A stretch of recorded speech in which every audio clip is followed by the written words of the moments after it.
Bonjour, au nom du Père, du Fils et du Saint-Esprit. Amen.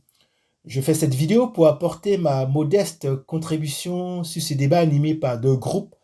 Un groupe croit à la présence réelle du Seigneur Jésus dans l'Eucharistie et l'autre groupe considère que l'Eucharistie est un symbole. Je vais à partir des passages bibliques expliquer pourquoi le Seigneur Jésus institue l'Eucharistie. Ensuite, je présenterai la trame du rite des prières eucharistiques de l'Église catholique. Enfin, je montrerai des miracles eucharistiques. L'Eucharistie est selon moi le miracle le plus important après la résurrection du Seigneur Jésus pour le salut de l'humanité. Les signes qui doivent préparer le chrétien à accueillir ce mystère. Je cite l'Évangile selon Saint Jean au chapitre 6, versets 9 à 14. Il y a là un jeune garçon qui a 5 pains d'orge et 2 poissons. Mais qu'est-ce que cela pour tant de monde? Jésus dit, faites asseoir les gens. Il y avait beaucoup d'herbe à cet endroit. Ils s'assirent donc au nombre d'environ 5000 hommes. Alors, Jésus prit les pains et, après avoir rendu grâce, il les distribua aux convives. Il leur donna aussi du poisson, autant qu'ils en voulaient. Quand ils eurent mangé à leur faim, il dit à ses disciples, rassemblez les morceaux en surplus pour que rien ne se perde. Ils les rassemblèrent et ils remplirent 12 paniers avec les morceaux des 5 pains d'orge restés en surplus pour ceux qui prenaient cette nourriture. À la vue du signe que Jésus avait accompli, les gens disaient, c'est vraiment lui, le prophète annoncé, celui qui vient dans le monde. L'Évangile selon Saint Jean au chapitre 2, versets 3 à 10. Or, on manqua de vin. La mère de Jésus lui dit, ils n'ont pas de vin. Jésus lui répond, femme, que me veux-tu? Mon heure n'est pas encore venue. Sa mère dit à ceux qui servaient, tout ce qu'il vous dira, faites-le. Or, il y avait là 6 jarres de pierre pour les purifications rituelles des Juifs. Chacune contenait 2 à 3 mesures, c'est-à-dire environ 100 litres. Jésus dit à ceux qui servaient, remplissez d'eau les jarres. Et ils les remplirent jusqu'au bord. Il leur dit, maintenant, puisez et portez-en au maître du repas. Ils lui emportèrent. Et celui-ci goûta l'eau changée en vin. Il ne savait pas d'où venait ce vin. Mais ceux qui servaient le savaient bien, eux qui avaient puisé l'eau. Alors, le maître du repas appelle le mari et lui dit, tout le monde sert le bon vin en premier, et lorsque les gens ont bien bu, on apporte le moins bon. Mais toi, tu as gardé le bon vin jusqu'à maintenant. Le premier texte de Saint Jean nous dit que c'est un enfant qui a 5 pains et 2 poissons. Ces 5 pains ne sont pas en possession d'une femme ou d'un homme, mais sont en possession d'un enfant. Une façon de nous montrer la pureté de l'offrande en raison de l'innocence de cet enfant. Une offrande désintéressée et gratuite qui est agréable à Dieu, car le Seigneur Jésus rend grâce à Dieu le Père avant de donner le pain aux convives. Ce qu'il faut noter, c'est que ce don remis au Seigneur Jésus est bon. C'est pourquoi Dieu, par le Seigneur Jésus, le multiplie abondamment pour nourrir des milliers de personnes et il reste des paniers de pain. La volonté de Dieu, c'est que le Seigneur Jésus nourrisse son peuple. Le second test de Saint Jean montre qu'il n'y a plus de vin dans un mariage. Or, nous savons que le vin dans un mariage rend les invités joyeux et gais. Le Seigneur Jésus dit à sa mère que son heure n'est pas encore arrivée avant d'opérer le miracle. Cette heure est celle de sa mort sur la croix. Sa mère dit aux serviteurs de faire tout ce qu'il leur dira. L'eau est transformée en vin et ce vin est meilleur que le vin précédent. Écoutons et exécutons le conseil de la Sainte Vierge Marie. Tout ce qu'il vous dira, faites-le. Le Seigneur Jésus pourvoit à nos besoins alimentaires avec ce que nous lui donnons et apporte la joie dans nos vies si nous faisons ce qu'il nous demande. Pourquoi le Seigneur Jésus a institué l'Eucharistie? Je cite l'Évangile selon Saint Jean au chapitre 6, versets 53 à 57. Jésus leur dit alors, Amen, Amen, je vous le dis. Si vous ne mangez pas la chair du Fils de l'homme, et si vous ne buvez pas son sang, vous n'avez pas la vie en vous. Celui qui mange ma chair et boit mon sang a la vie éternelle, et moi, je le ressusciterai au dernier jour. En effet, ma chair est la vraie nourriture, et mon sang est la vraie boisson. Celui qui mange ma chair et boit mon sang demeure en moi, et moi, je demeure en lui. De même que le Père qui est vivant m'a envoyé, et que moi, je vis par le Père, de même celui qui me mange, lui aussi vivra par moi. L'Évangile selon Saint Luc au chapitre 22, versets 19 à 20. Puis, ayant pris du pain et rendu grâce, il le rompit et le leur donna en disant, ceci est mon corps donné pour vous.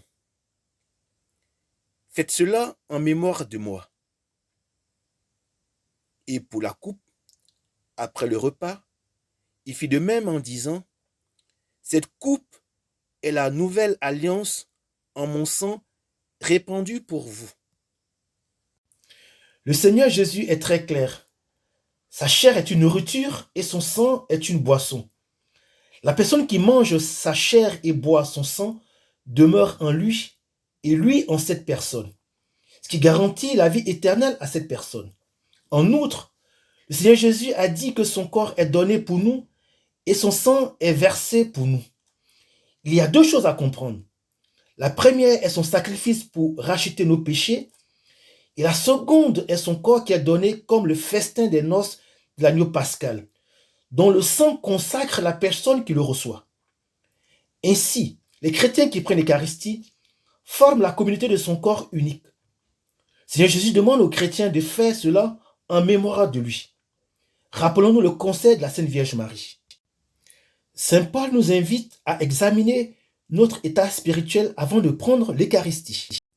Je cite la première lettre aux Corinthiens, au chapitre 11, versets 26 à 29. Ainsi donc, chaque fois que vous mangez ce pain et que vous buvez cette coupe, vous proclamez la mort du Seigneur jusqu'à ce qu'il vienne. Et celui qui aura mangé le pain ou bu la coupe du Seigneur d'une manière indigne devra répondre du corps et du sang du Seigneur. On doit donc s'examiner soi-même avant de manger de ce pain et de boire à cette coupe. Celui qui mange et qui boit, mange et boit son propre jugement s'il ne discerne pas le corps du Seigneur. Prendre l'Eucharistie implique une vie qui respecte les commandements du Seigneur Jésus et adore ce don divin agréé par Dieu. L'Eucharistie n'est pas le pain qu'on achète dans une boulangerie ou le vin qu'on achète dans une épicerie. Il ne faut donc pas prendre l'Eucharistie dans un état indigne ou d'immoralité. Exemple, lorsqu'on est dans des situations d'adultère, de crime de sang, de vol ou de faux témoignages, etc. Qu'est-ce qui permet le changement de nature des substances? Je cite l'Évangile selon Saint Jean au chapitre 6, verset 63. C'est l'esprit qui vivifie. La chair ne sait de rien. Les paroles que je vous ai dites sont esprit et vie. C'est le Saint-Esprit qui vivifie tout. Les prières eucharistiques dans l'Église catholique. 4 types de prières eucharistiques. Ce qui est commun est louange au Père, invocation au Saint-Esprit, récit de l'institution de l'Eucharistie, acclamation d'amnèse, prière qui rappelle le souvenir de la rédemption, mémorial du mystère pascal, intercession et conclusion de la prière. Définition de la transsubstantiation. C'est littéralement la transformation d'une substance en une autre. Dans la théologie catholique, c'est la doctrine selon laquelle au cours de l'Eucharistie, au moment de la consécration, les espèces du pain et du vin deviennent le corps et le sang du Christ, tout en conservant les caractéristiques physiques et les apparences originales. On voit toujours le pain et le vin, mais dans la foi, c'est le corps et le sang du Seigneur Jésus. Cette doctrine prend le nom de transsubstantiation au Concile de Trente en 1551, où elle est officiellement proclamée par l'Église catholique. Voyons maintenant quelques miracles eucharistiques.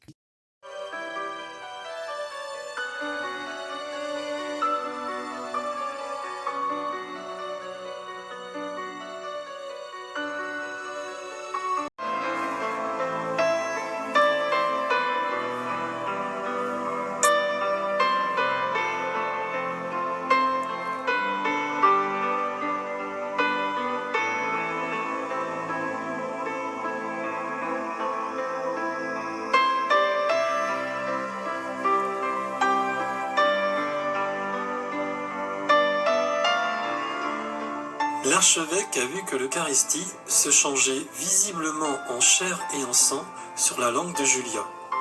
Il en a été ému et a demandé aux 4 sœurs qui étaient aussi à la messe de venir voir.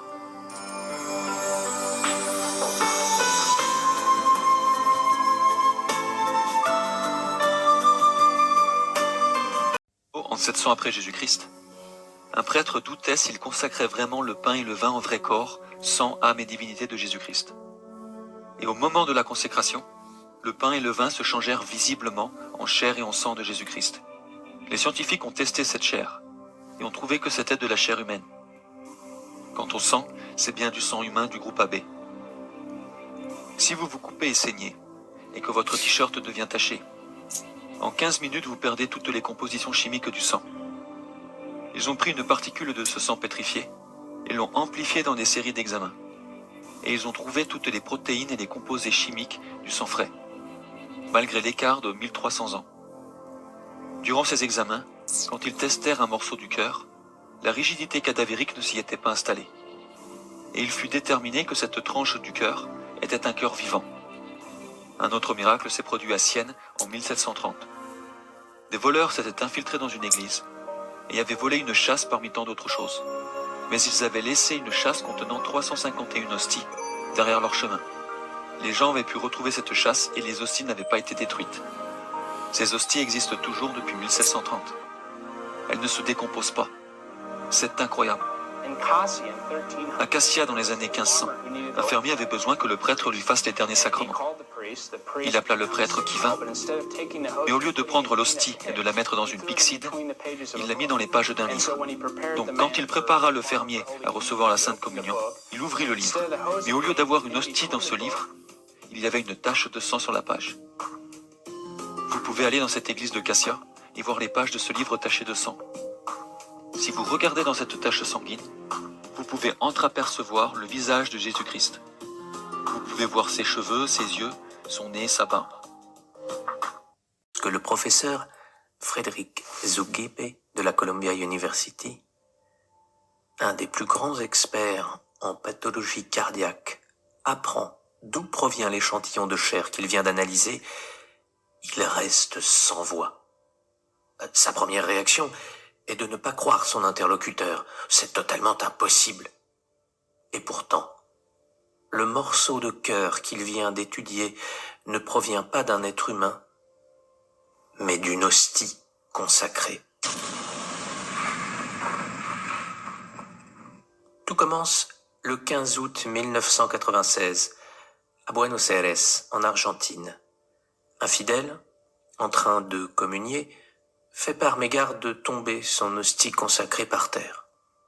Il la laisse sur le sol en la considérant comme sale et impropre à la communion. Une autre personne, constatant cette hostie sur le sol, décide de la ramasser et la confie au père Alejandro Pezet. Ce dernier va la mettre dans un récipient rempli d'eau afin qu'elle se dissolve.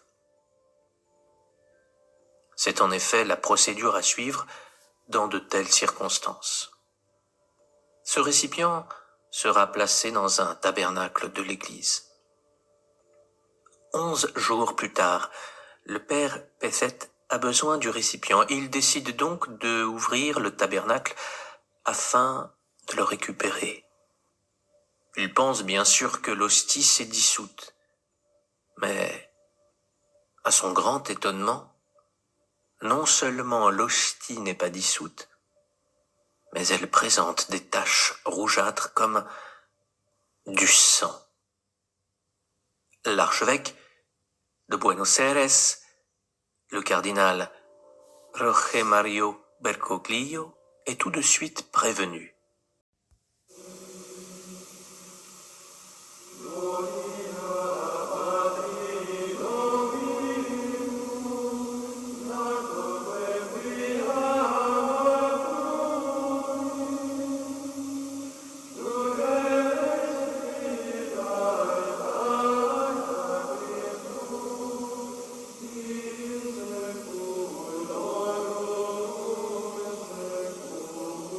Quand soudain il a vu un éclair et a entendu une voix qui lui ordonnait: Carillonne les cloches pour appeler tout le monde, je donnerai des bénédictions à tous ceux qui seront présents, et toute la journée.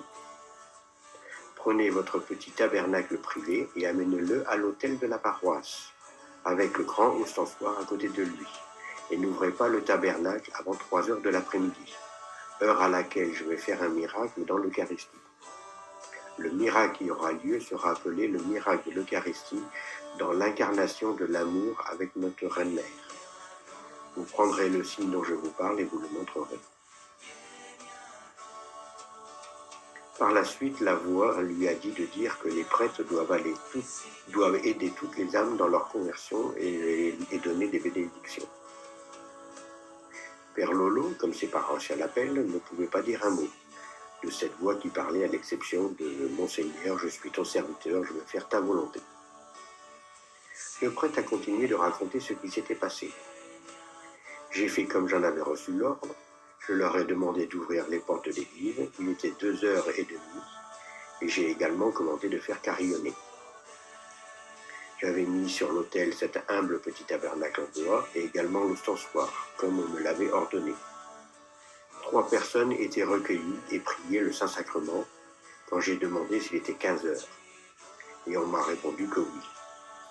Je suis allé ouvrir le tabernacle et l'hostie consacrée par notre Seigneur Jésus-Christ était baignée de sang. Le Père explique que c'est Jésus qui veut que l'on adore son corps et son sang liés à la Sainte Mère et que chaque 24 juillet, nous fêtions le miracle eucharistique de l'incarnation de l'amour avec Notre-Dame et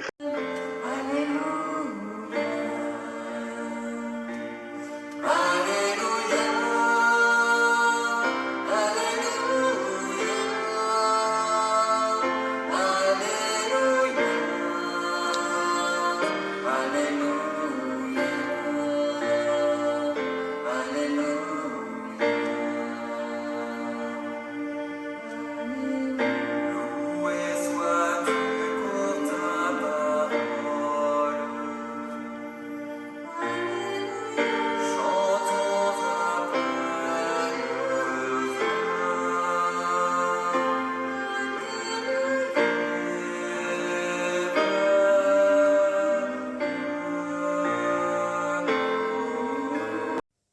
a gardé le miracle de l'Eucharistie à l'intérieur du tabernacle dans l'église.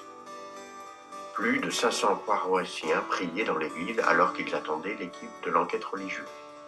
La police était là et de nombreux véhicules ont également créé des bouchons. Cet endroit est aussi un lieu très populaire pour les touristes qui cherchent l'aventure.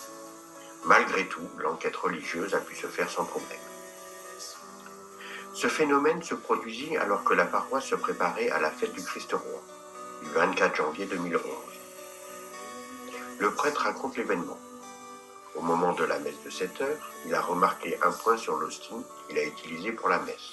Il nous dit « Le point devenait de plus en plus lumineux, puis est apparu le visage de Jésus. »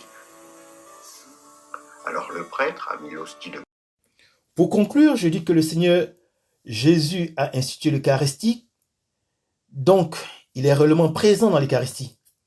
Ce n'est pas un symbole, parce que le Seigneur Jésus ne ment pas, mais dit toujours la vérité.